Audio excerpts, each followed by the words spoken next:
in more detail. With us is Natasha Devon, founder of the Self-Esteem Team, a campaign group that works with teenagers on mental health and body image, and writer and broadcaster and mischief maker, Milo Yiannopoulos. Let's see how we get on today. It's great to see you, Natasha. Congratulations on the MBE, by the way. Thank you for taking the time to join us this afternoon.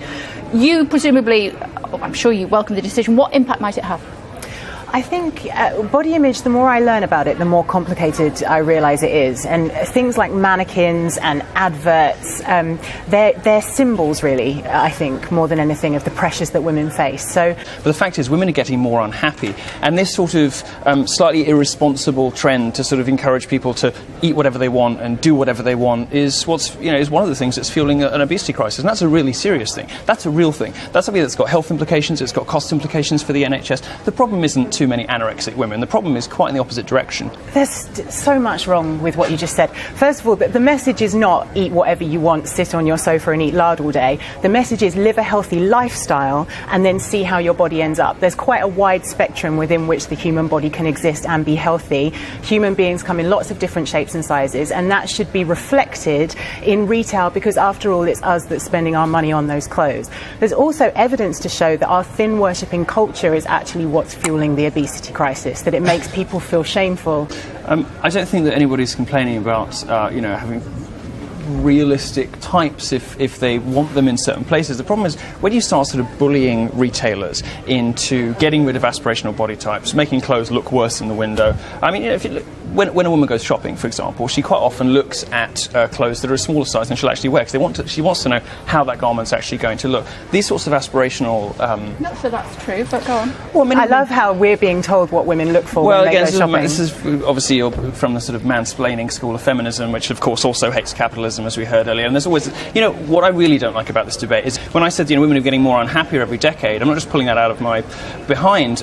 Women these days report, as compared to even 50 years ago, they're far more depressed, they're far more likely to report themselves as generally unhappy with life, they're far more likely to be single, and they're far more likely to contemplate suicide. And a lot of this has got to do with the fact that after 30, women do struggle to be happy if they're not in relationships. And part of the reason that many women are not in relationships is you've got these weird celebrities like Lena Dunham, who put sort of, being quivering and blobby and unpleasant as a sort of virtue on our screens, encouraging women to turn themselves into quite unattractive, sort of spectacles. I don't think that's particularly healthy for anybody, but ultimately it doesn't really affect men. It certainly doesn't affect me as a homosexual. It just affects women because you're making women unhappy.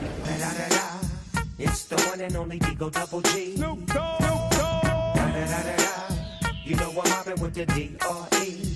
Yeah. You know the West Coast is back for all you suckers. So put something in there.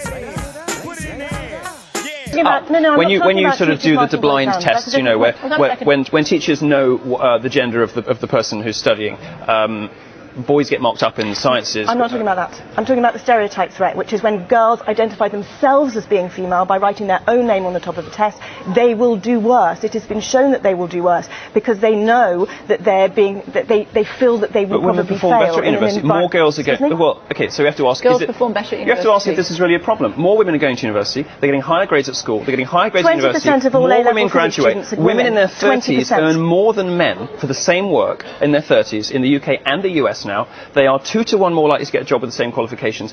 Where's the structural bias against women here? I don't see the problem here. What I do see actually is a very reasonable complaint from a lot of young men, not my generation maybe, I'm sort of 10 years older than them, but from a lot of young men who are going to university, going into the workplace, and they don't recognise the world you're describing because it's not their experience. When they go for a job, they are discriminated against because people are desperate to hire women. When they go to university, more women are doing better all around them, and they feel as though being held up to feminine standards of behaviour, being whacked on Ritalin because they're too boisterous in the playground, or not getting the same support that women do at university. Okay, and what about mental health issues that men have? Would you like to make a final point, and then I'll come to you? Of all A-level physics students, only 20% are girls. How can you possibly say that we're in an equal environment where girls are coming out and studying science as much as boys are? We are absolutely not, and we need to make sure that girls feel that science is for them, and it's not just for boys, and they're not being pushed out of it because of who they are and because they might cry and because they might be self-reflective. But this is based on an assumption that there ought to be some kind of gender parity. My suggestion is that there isn't. We don't complain when women dominate subjects like nursing. We shouldn't complain when men dominate subjects like physics. We're going to have to leave it there. We could chat for another hour on this. Milo, Doctor, thank you both very much indeed for joining us here on Sky News. We'll continue this. Hey, for real, we can be friends. Like, we don't have to hate each other.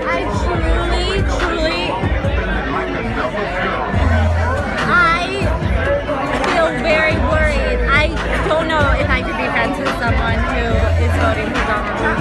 But I don't understand, it's just politics. He called me, he said, I think we can be friends. He's trying to be friends. No, He's trying to be so friends. stupid. Wait, why are you saying that? Why are you saying I'm stupid?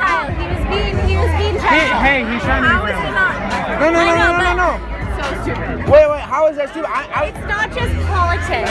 I'm educated. I guess it's not your fault. I'm uneducated? Yeah. Well, you were making fun of me for being educated earlier. Listen. No, I was making fun of you for being uneducated to support Donald Trump. Nobody with a brain would support Donald Trump. So it's not just politics. It's like the direction that you're sending our society in. Well, how? And it's because to promote the leader of the great world, to vote for the leader of the great world to be someone who's homophobic, sexist, simply stupid, volatile, on edge, like just unintelligent. Okay, pause. I just don't know what you're talking about. Homophobic. Have you watched the debates?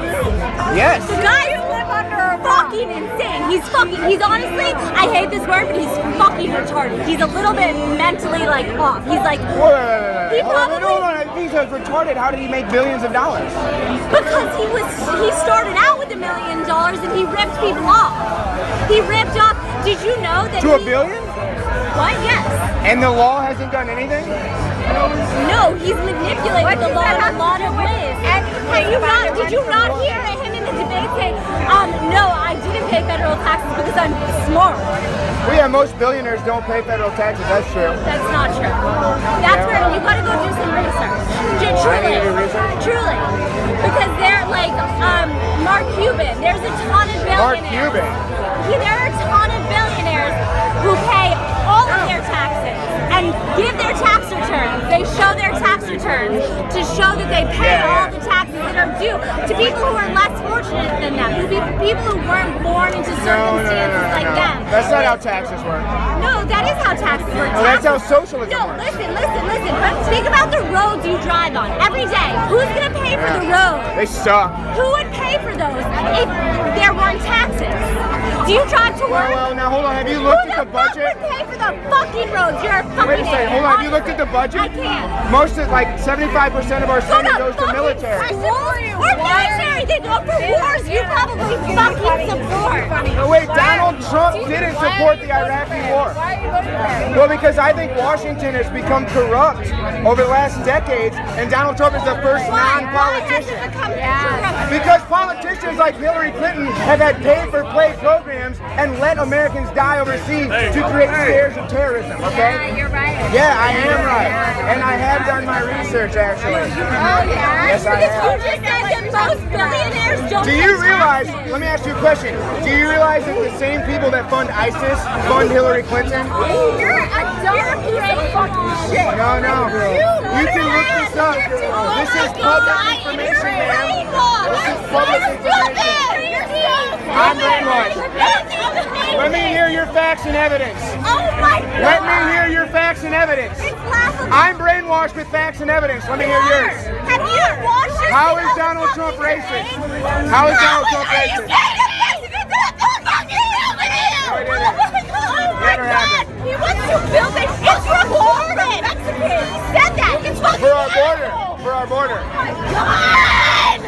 Ah! You are such a piece of shit! I'm just trying to have a debate. Oh my God! Oh my God! You are literally being detriment of America! Sheriff David Clark of the Milwaukee County Sheriff's Office, and Julie Roginski, Democratic strategist and a Fox News contributor. Great to see you both. Good to see you, Megan. I love when Sheriff wears his hat. Sheriff, your thoughts on the president's comments? Well, you know, Barack Obama for 7+ years has played the race card that every time somebody criticized him, it was because he was black, and it scared off a lot of Republicans. So now they're going to switch and try to play the gender card. The problem is The American public is tired of this class warfare. The reason why they don't like Mrs. Bill Clinton is not because she's a woman. It's because she's dishonest and because she is hiding something. She's hiding the truth. She tries to play herself off as a victim, like she's Little Red Riding Hood, but she's more like the big bad wolf. As soon as you turn your back on her, she'll bite you. Now look, this is politics. It's a contact sport. It's not for the faint of heart. My response to what President Obama said is, if she can't stand the heat, she should get out of the kitchen. Julie? Well, first and foremost, I think you just proved my point, Sheriff. And, you and I were outnumbered last week, and I love you, but she's not Mrs. Bill Clinton. She happens to be Hillary Rodham Clinton, who's her own person and is running as her own individual. She's a former senator. She's a Secretary of State.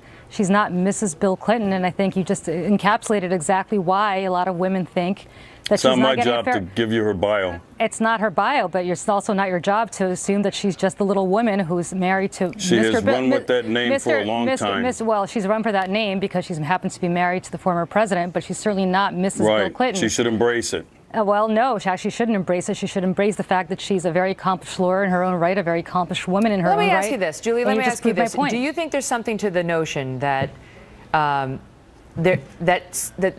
many Americans find the idea of a female president somehow threatening? Do you think there's anything to that? Unfortunately, I do, and it's a shame because I think, but you have polling showing, poll after poll showing, you have Anna Greenberg, who is a very prominent pollster, saying that her numbers went up when she focused specifically on women's issues, whether it's standing by her man when she was First Lady after the Monica Lewinsky scandal, or working on traditional women's issues, or even working as Secretary of State for Barack Obama, who's a man, but her numbers are not so great when she's running for something, when she's working in healthcare reform, when she's become a principal and taken on roles that are traditionally men's roles. And I think, unfortunately, I hate to say this because as a woman who is living in the 21st century, I would hope this is not the case, but empirical data shows, unfortunately, that it is the case. Mm-hmm. Sheriff, I remember 8 years ago, when Sarah Palin was on the Republican ticket, they were doing full articles about how she was going to balance her situation of having, I think, 5 kids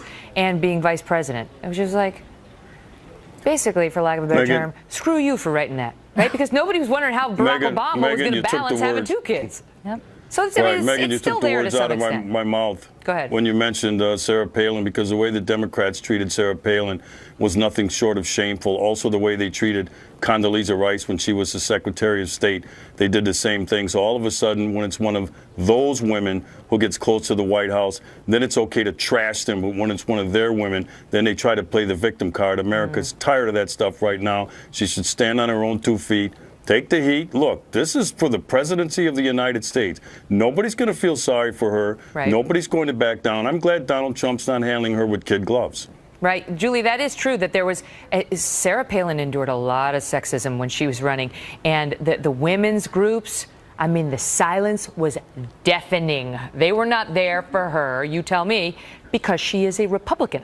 No question, and I agree with you 100%. Sarah Palin got the short shrift in many ways. So you understand why Republicans are like, boo-hoo, we're not listening to your complaints now. Where were you when one of ours was being attacked? First and foremost, some of us were there for Sarah Palin, not specifically on her policies towards women or things that we help women. But some of us did feel that Sarah Palin got incredibly short shrift, especially when you said what people were saying, how is she going to balance having children, and she had a newborn. And put her on the cover, I think it was of Newsweek, in a photo shoot she did for a biking magazine. Yep. But listen, I'm not sure she should have posed for that necessarily for that picture. But come on. But having said that, look, I mean, there's no question that if you went to the Republican convention, as all of us did, and you saw some of the buttons being handed out, and you saw some of the things that were said about her, she was called the B word, she was called the C word, she was called all sorts of names that I've never heard a man being called, and you can't say that's anything other than sexism, unfortunately. All right, got to leave it at that. Give you the last word. Great to see you both. Good to see you. Smoke weed every day. Smoke weed every day. Smoke weed every day. Smoke weed every day.